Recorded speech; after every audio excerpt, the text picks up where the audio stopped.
आता सविस्तर बातम्या। पश्चिम आखाती युद्धाच्या पार्श्वभूमीवर चंद्रपूर जिल्ह्यात पेट्रोल डिझेलची टंचाई जाणवू नये, ग्राहकांना नियमितपणे पेट्रोल डिझेल मिळावे तसेच साठेबाजी आणि काळाबाजारी रोखण्यासाठी आज सोमवारी जिल्हाधिकारी वसुमना पंत थेट पेट्रोल पंपावर धडकल्या।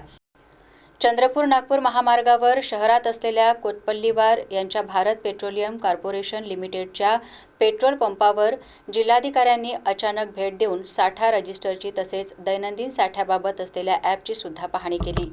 सध्याच्या परिस्थितीत तेल कंपन्यांकडून पेट्रोल डिझेलचा पुरवठा सुरळीत होत आहे का?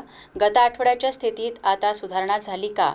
एका दुचाकी किंवा 4 चाकीला किती मर्यादेत पेट्रोल डिझेल देण्याचे नियोजन केले आहे? शेवटचा स्टॉक कधी आला? पेट्रोल पंपावर ग्राहकांची झुंबड असते का?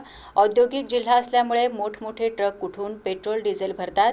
युद्ध परिस्थिती नसताना दररोज किती टँकर येत होते आणि आता सध्या स्थितीत किती येतात? आदींबाबत विचारणा करून त्यांनी माहिती जाणून घेतली।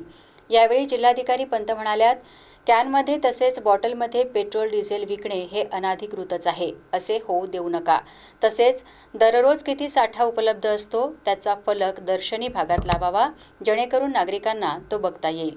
पेट्रोल डिझेलची काळाबाजारी आणि अवैध साठेबाजी होणार नाही याची दक्षता घ्यावी, असे निर्देश त्यांनी दिले। 24 मे 2026 अखेरपर्यंत चंद्रपूर जिल्ह्यात पेट्रोलचा एकूण साठा 9,78,571 लिटर, यापैकी विक्री 2,22,659 लिटर, तर शिल्लक पेट्रोल साठा 7,55,912 लिटर। डिझेलचा एकूण साठा 11,09,162 लिटर, यापैकी विक्री 4,23,760 लिटर, शिल्लक साठा 6,85,402 लिटर, तर LPG सिलेंडरचा एकूण साठा 17,448, विक्री 6,567 आणि शिल्लक साठा 10,881 होता।